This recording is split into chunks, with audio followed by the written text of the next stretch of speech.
This podcast is a quest for well-being, a quest for a meaningful life through the exploration of fundamental truth. Enlightening ideas, insights on physical, mental, and spiritual health. The inspiration is love. The aspiration is to awaken new ways of thinking that can lead us to a new way of being well.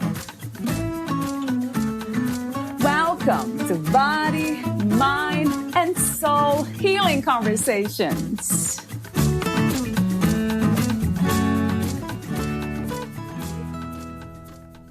We must focus on the challenge and the solution, not just the problem. When we see our reality as a challenge, we can become the creators of our life process and not remain powerless victims of situations tied to fear. Valeria Teles interviews Judy Erel, the author of Dancing with Cancer, using transformational art, meditation, and a joyous mindset to face the challenge. Judy Erel is a 73-year-old mother, grandmother, artist, poet, author, meditation teacher, art teacher, health guide, and translator. She studied human development at Cornell University and education psychology, Hebrew University, Jerusalem, and worked in this field until the 1980s. She moved to the desert from Jerusalem with her family in the late 1970s, and something there touched her very deeply. She began her art studies via Sheva and State Art Teachers College, and by the mid-1980s, Judy began her spiritual path meditating, Tai Chi, Qigong. When Judy was diagnosed with incurable, treatable cancer of the bone marrow in 2007, she was already very spiritual with a well-developed spiritual outlook on life. She knew it was time to walk my talk. Judy continuously journaled from the first moments to help understand and remember with all the meds she was given. Above all, she knew that she had the ultimate responsibility for her healing. No doctor, no medication. Judy could use them for help, but she had to take conscious responsibility if healing was to be the best possible for her to attain. She used everything she ever learned to create her own golden path to recovery, beginning as a completely handicapped person with a corset brace from collarbone to pelvis, 24/7 nursing care, and prohibited to lift more than a glass of water. Judy entered one of the most fascinating, creative periods of her life on the deepest, most meaningful levels. Judy found herself calling the various techniques she used thought work, and used them with a conventional cancer treatment in order to make her thoughts and intentions clear, exact, and conscious. Then she could connect them to her everyday reality. Her doctors were quite shocked regarding the amazing way she healed and was able to function. After a successful bone marrow transplant, Judy was in complete remission for almost 10 years, which is considered more than 3 times the average.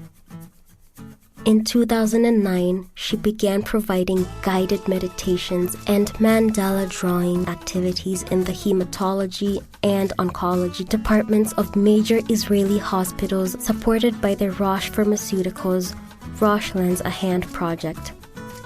Yet there was more to do, so she began writing a book. Judy realized that to be of use, the book must tell her story but focus on the reader.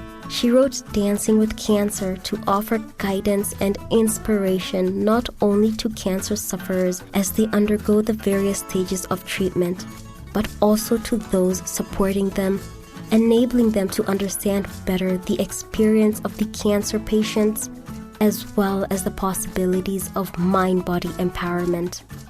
Meet Judy at judyerel.com. Here is the interview with Judy Erel. In your own words, who is Judy Erel? Judy Erel. Well, she is a consciousness trying to do all that she can do to be the best that she can be. That is something that I felt one day in my studio when I was painting, but I didn't know what all that I could be and the best that I could be is. And I'm learning more every day. When you say being our best, that I hear that a lot. Is that in terms of learning how to love ourselves and others, compassion, gratitude? What would you say are the components of being our best? Well, it depends on when you ask. There was a time that everybody wants to be, known. I'm an artist or whatever.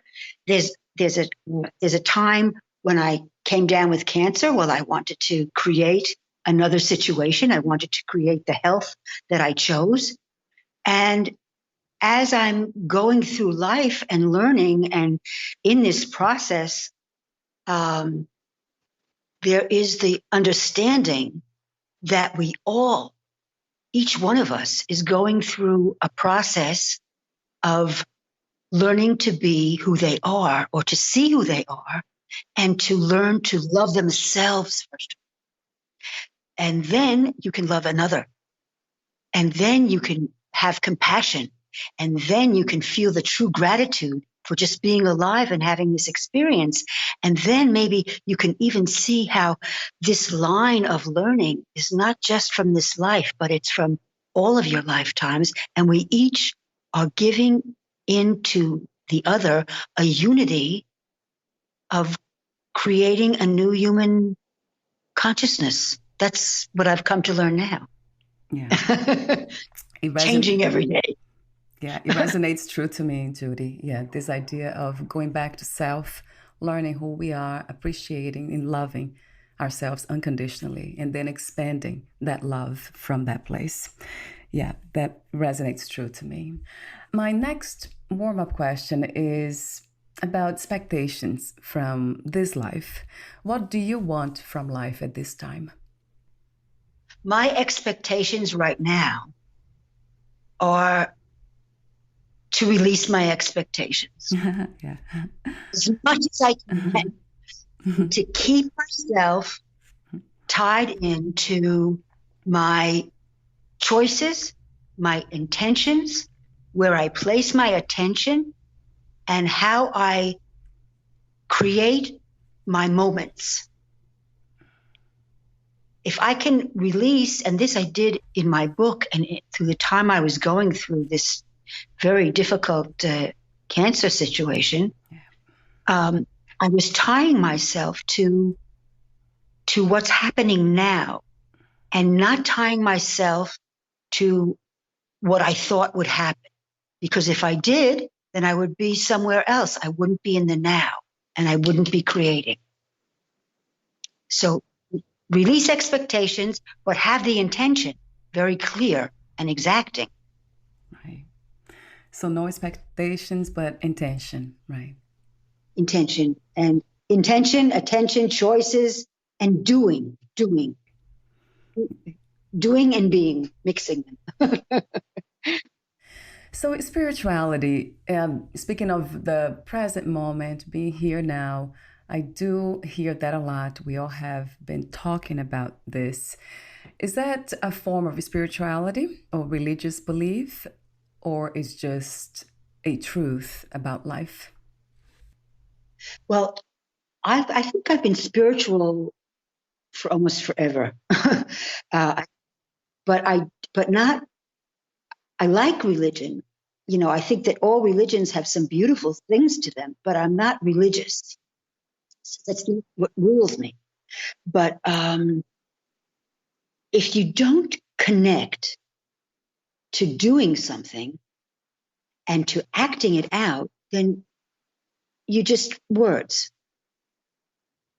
And that was something, again, that I knew that I had to deal with when I got my very difficult cancer diagnosis of incurable cancer, because I had to know that, I thought I'm so spiritual. So, okay, Judy, put your money where where your mouth is, and then if you put money where your mouth is, you have to keep putting it.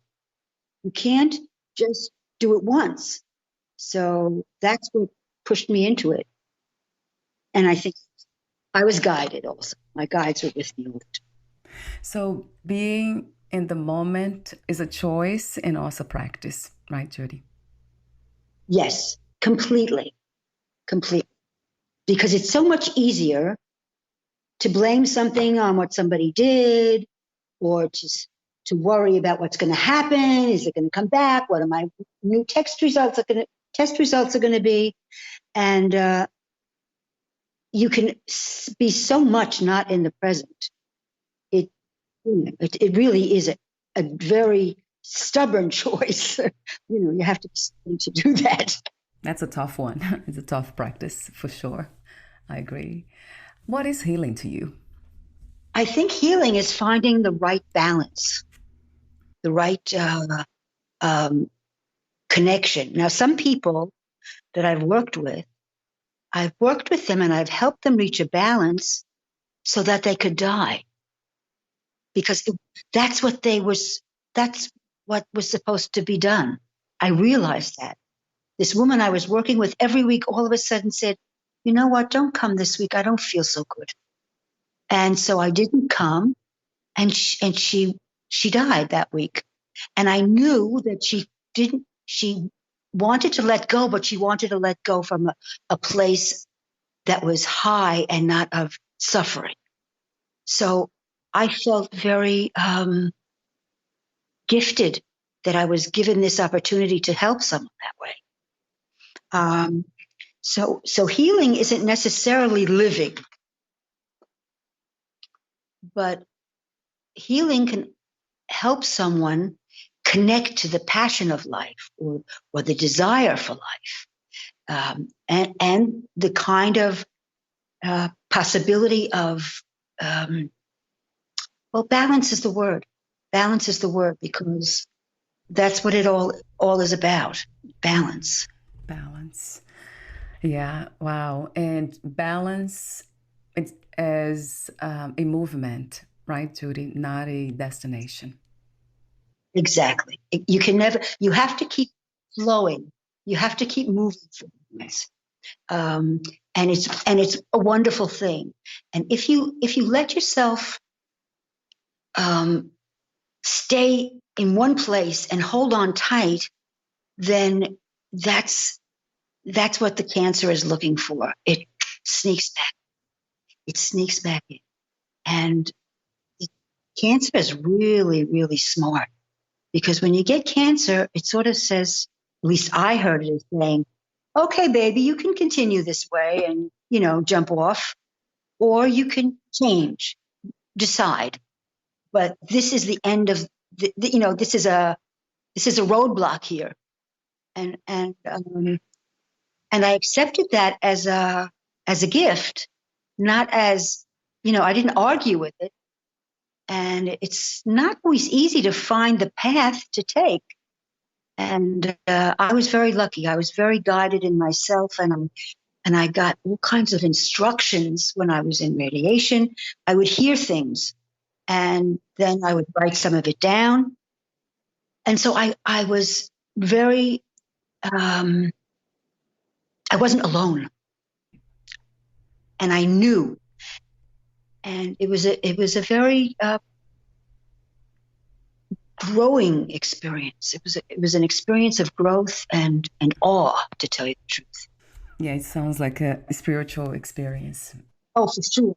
I was doing it spiritual. But,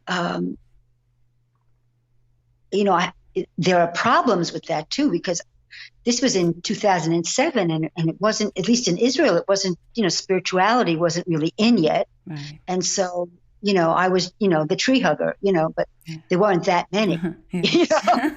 True. So, people looked at me a little bit strange sometimes. Right. So would you say that all illnesses are connected with that message of going back to balance, asking us to go back, return to balance? I definitely think so. I definitely think so. There might be a few things that are karmic and let's say from the DNA.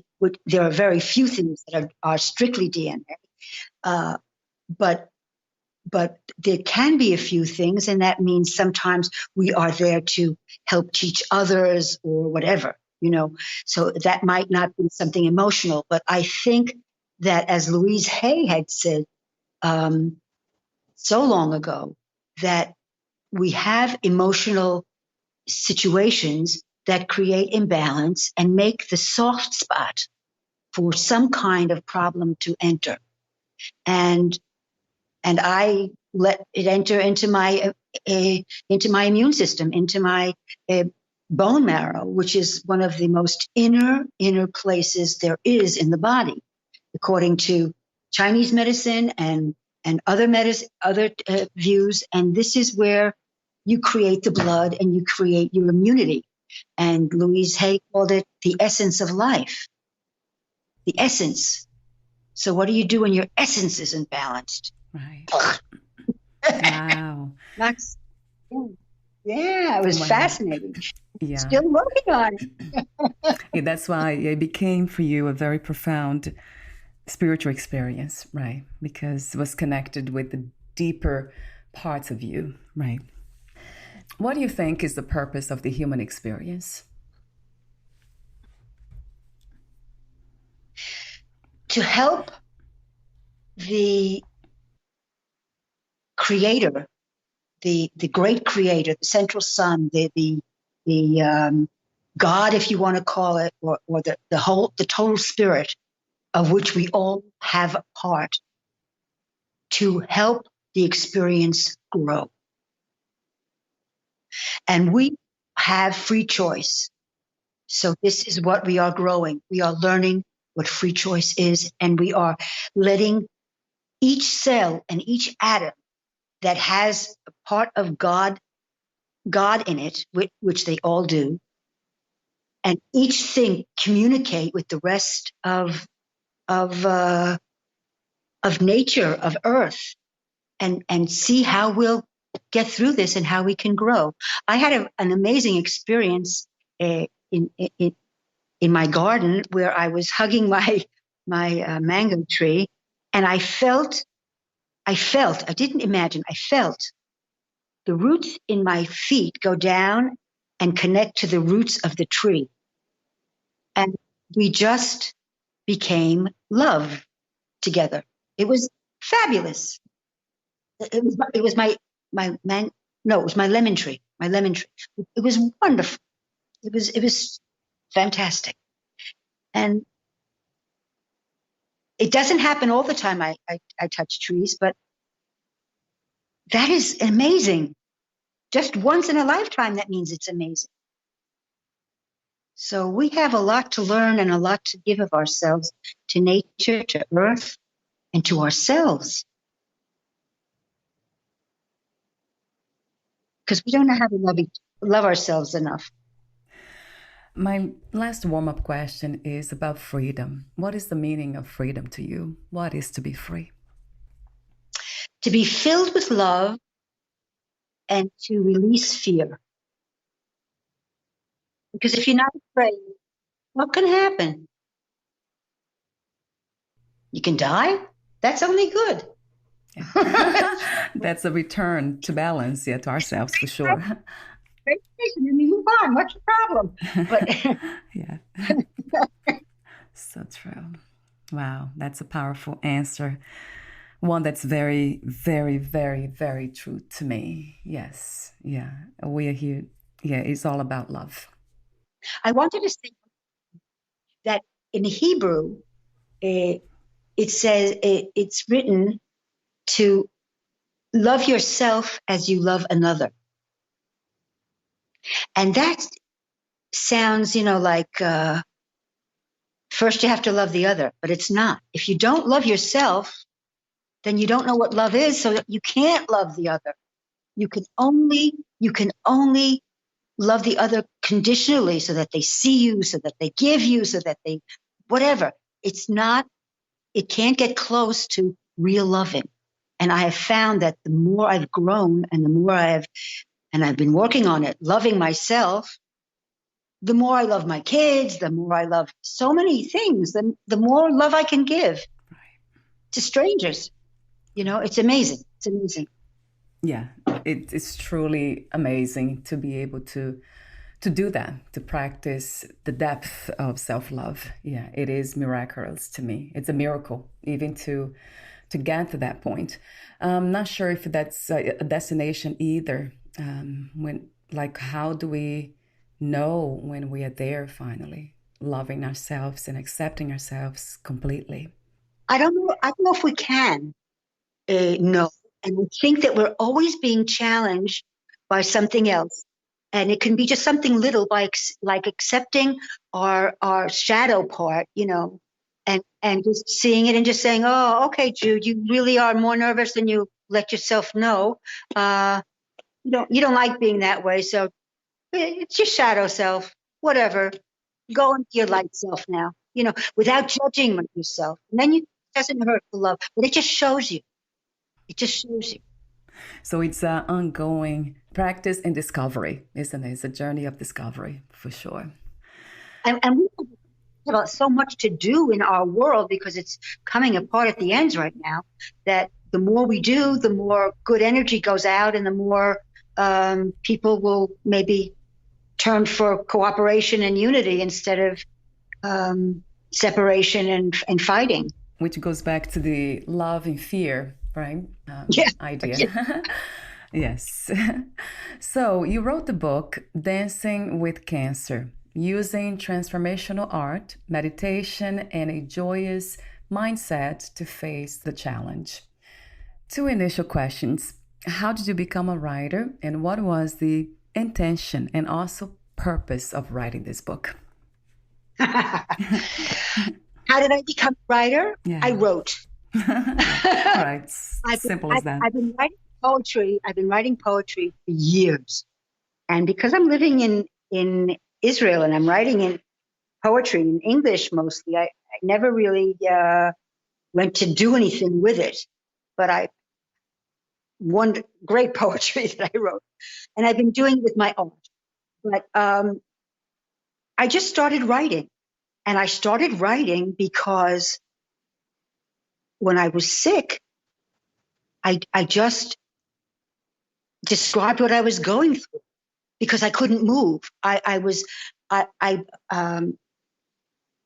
My vertebrae collapsed completely and I couldn't move. And I was with a brace from my collarbone to my pelvis to sort of hold it together without any gravity. And I couldn't lift more than a glass of water. And I had someone taking care of me 24/7. I couldn't do anything. All I could do was write and draw. I was lying down on a hospital bed in my house, and I just did that. So I wrote to try to understand and to know what I was going through. And then I found that it was interesting and it was helping me understand what else I had to do. And I very early on, I even wrote to myself, hey, maybe someday this will be a book. And I just kept writing. And I think if I didn't write, it all would be like the corona, every day just falling one into the other. Because if you don't say what is in a here and now, it's lost. And so I wrote, but I wrote also because I wanted to know what to do. I wanted to know how to do it and how I felt and to express myself. So it started out, it just started out by happening. Why did you choose that word, dancing? I absolutely love that. Yeah, how did that come to be? It's very meaningful, dancing. I do biodanza, which is a worldwide movement of kind of dancing, and it's sort of also psychological in a way of being with yourself in the here and now through movement. And I find that when I dance, I am 15 and I don't even hear I can't even say what's me and what's the dance. I become the dance. And then I heard this this quote. I think it's Vivian Green that said, "The point isn't to get out of the rain. The point isn't to stay out of the storm. It's to dance in the rain." And so that was another thing. And the third thing is that, okay, I have cancer. Okay, I'm taking the treatments that they tell me. It sounds logical. Trust my doctor. Fine. But I have to take responsibility, and I have to lead the dance, and I have to lead the dance for the cancer too, and decide what I want and what I don't. So that's why I chose dancing with cancer, because it's something I love. It's something that puts me into touching the essence of life. And it's also something that I want to be in the lead. I take responsibility. Not my doctor, not the chemo, not this or that, right. Me. Oh, I love that message. It's a powerful one, empowering one to take responsibility for everything, right? And it's not easy for people to do because they don't understand how. And it's not that they have to or should, because if, I came from a very special way of looking at things. But I'm in a weekly meditation group for years and years and years. And besides having my own meditation groups. So I have a process that's part of me, but there are people who don't. So why should they know? And that's why people like me have to get out there and be able to help and to train and to be able to guide people. I have heard that we cannot teach what we have not been through. So, yeah, I see you as a teacher. So we had to go through those challenges to be able to understand the depth of them and teach others, right? That's beautiful that you embraced that journey or that purpose the way you do. It's really beautiful. Talk to me, Judy, about the healing process and how you came across all these creative ideas. You actually call them thought work, and you have, transformational art. Yeah, talk to me about that. Okay, I can't really take all the credit because my guides helped me. I was in radiation, and my guides were talking to me, and it was like I was wondering who was talking, what medication was talking. I was very, but I got real messages, and I was told to draw my back, my vertebrae, the way it was, and then to draw it healed using golden whatever, I don't. And so when I started out doing what I started out doing, and then when I reached the time that I was going into working on my back, I started to draw, to change my back and to decide what is healing for me from my back. And I decided that I didn't care how it looked. I wanted full function with no pain. That was my back healing. And so I did that a lot with drawing it as if I was photoshopping my back, by changing the way it looked. And the writing, of course, was also something that was very important. And I would write things, and then I would look back at it and see what I was thinking, and then I would address it and see if there was anything, or I would put my conscious attention on something, and I would of course, breathing and mindful breath and relaxing and gratitude and thankfulness, but also I would brainstorm. And with the chemotherapy, that was something very big. I started to brainstorm and write all the things that I was scared of and other things, like losing my hair and what am I going to feel and all these other things. And all of a sudden, I looked at the word chemotherapy and I saw the word mother in it. Chemo, it was chi, mother, appy. And then all of a sudden I was, hey, that's okay.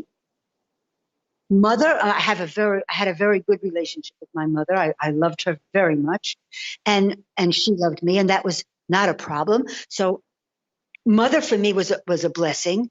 Chi is energy, and therapy. Happy is therapy. So I looked at it well, and then I also realized that other people were seeing me as all of a sudden it hit me that maybe I'm doing this well, but there are a lot of people that think I'm going to die. All of a sudden I realized that this was a small place, and they see me with someone I'm in a brace, and I can barely walk, and I can't lift, and it spreads around. So I decided that I had to do something about it. And I decided that what I could do is to write emails. There was no Facebook or anything like that. I could write emails to people, and I invited them to join me in a party. And I told them what I was expecting and what I wasn't expecting, and that I was on my way to total healing.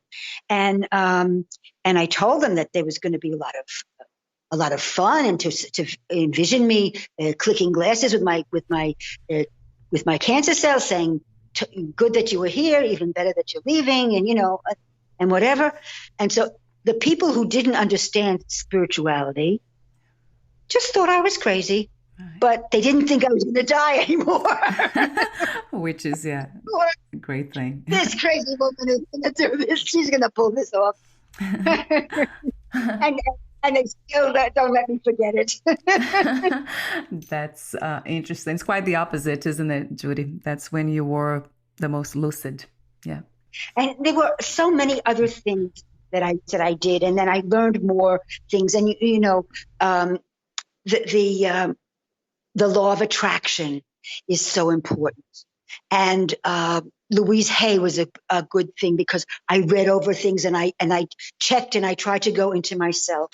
And then years later, I learned the emotion code by Bradley Nelson. Yeah. And I use that even today. And it is super wonderful for me, because I'm really cleansing. My disease came back, and 8 months ago, I started again with a chemo and with all this stuff twice a week. I'm in the hospital and all kinds of stuff. And I'm doing fantastically. Fantastic. I decided that now I want it to end. Enough. I understand what cancer is. I understand when it happens, it comes back. I understand how to deal with that. I got myself addicted to opiates because of my back, and I got through that. So now I can help people with a lot of things, and I don't have to keep on hurting anymore or having problems. Now, true. I want dancing. I want to talk and help people, and I want to have fun. Oh, wow. I love that. And you sound fun. You sound great. I mean, full of life. It's beautiful. Thank you. I love the message of your book, which is you, like talking to you now is just that, you being the message itself. I think Gandhi used to say that. He said, "I am the message. What is your message?" And he said, "I am the message. My life is my message." I think that's all he said. So yeah, it shows that your life is your message. It's beautiful.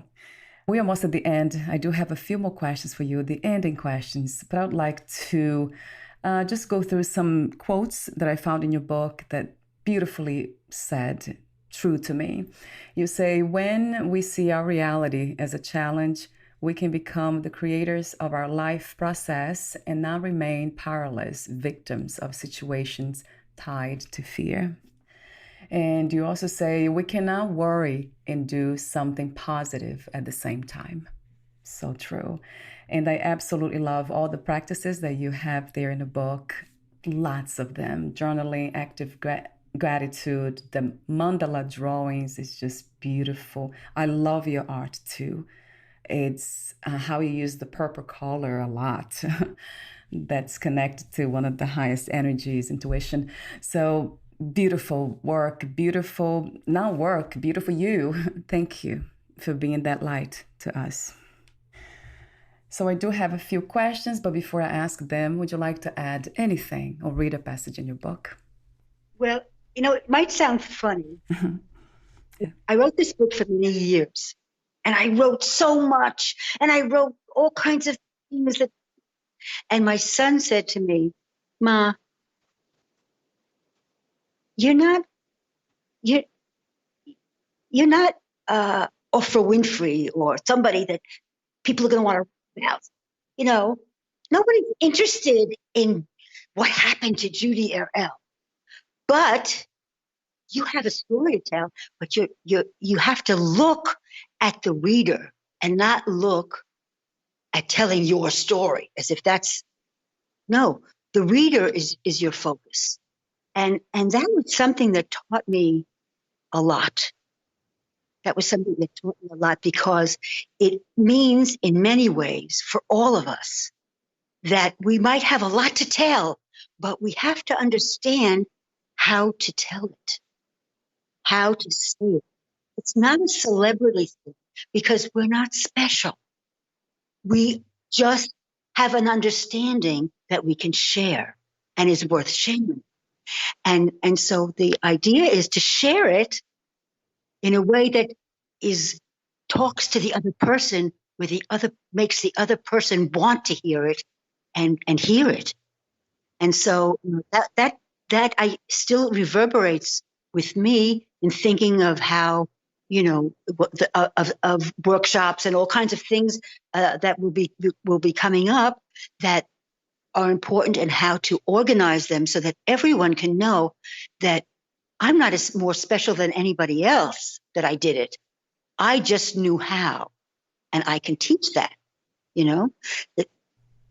That's the thing. It's just knowing. But we can learn that. So true. So true. And we have no idea how much we affect others. And we don't even know. Like, you have affected so many people without knowing.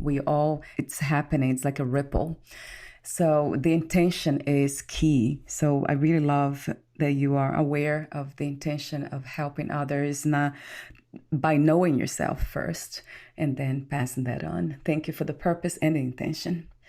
I have these 2 more questions for you, Judy. What was the hardest lesson to learn about yourself and life as of today? Was during my time of opiates, when I was already off the opiates, but I was still addicted and I didn't want to live. And I knew that my soul wanted to live, but I didn't.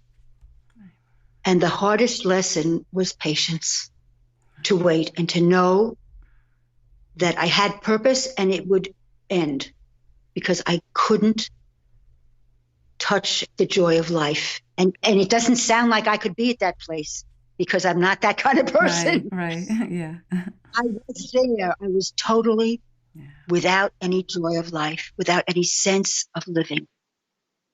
And it was that was the hardest time. That was the hardest time for me to keep myself. And what kept me going was that I have a daughter who's a psychologist, and she's the only one that's living in Israel. And I knew that if I would do something to harm myself, that she would never forgive herself and she would never have a happy day. So I said, no, that I cannot do. I cannot hurt myself because it will kill her. It will kill her life. So that I stopped. But that was the hardest. Wow. It was hard. So many young people do that. And that's when we know the number of suicides. Doctor. Yeah. Yeah. I got it because of doctors, not because of, Yeah. It wasn't because of boredom or something. No, yes, absolutely. Yes. But that becomes, unfortunately, opiates. It's very common among teenagers and young people in general, just doing as leisure, as a pastime. And then we know the results of that. It's always disastrous. So that's another message to be reminded of. So my last question is, what are 3 things about life you know for sure as of this moment? 3 things that I know for sure. That I am very powerful when I want to be. Yeah. That I am filled with love. And that I am so grateful for who I am and this life that I have chosen to live. And I am so grateful that I didn't die then. It's feeling so horrible. And I really believe, and I have decided that I'm going to cure this incurable cancer, and I'm doing it. And I'm getting back all my fractured soul pieces, and I'm sure it's working very well, very well. Thank you so much, Judy, for your inspirational presence, your wisdom, profound, timeless wisdom, and for the work that you do to help others, to help us. Thank you. Thank you, Valeria, for having me. And what an honor. I feel so honored that you found me and thought that it was worth listening to. Absolutely. Thank you so much. Yes, thank you. Where can we find more information about you, your books, products, services, and future projects? Well, I have a website. Did you have that, Danny? Yes, I do have. Yeah, I have that. Yeah. I have my website. I have in Facebook, and I'm in the process right now because I've been working very hard, and I've been, now I'm in my last. I have 2 more weeks of chemo, and then I'm going into a lighter thing, and then I hope I'll have more energy because I don't have that much energy, but I'm very much wanting to give some workshops and to maybe a course or something, and I will be working on it. And if you want, I will notify you, and I will put it up on my. I haven't really done anything on my website in a long time, so I have to get to doing that. And that's one of the things, of getting to love myself enough so that it takes off. Yes, true. So please keep me updated. Your website is judyerel.com, Judy, JUDYEREL.com. Thank you so much again, Judy, and we'll talk soon. Bye for now. Okay. This was such a pleasure, I can't tell you. Thank you for listening. To learn more about Judy Erel and her work, please visit judyerel.com. To learn more about this podcast, please visit fitforjoy.org/podcast. Thank you again for listening, and bye for now.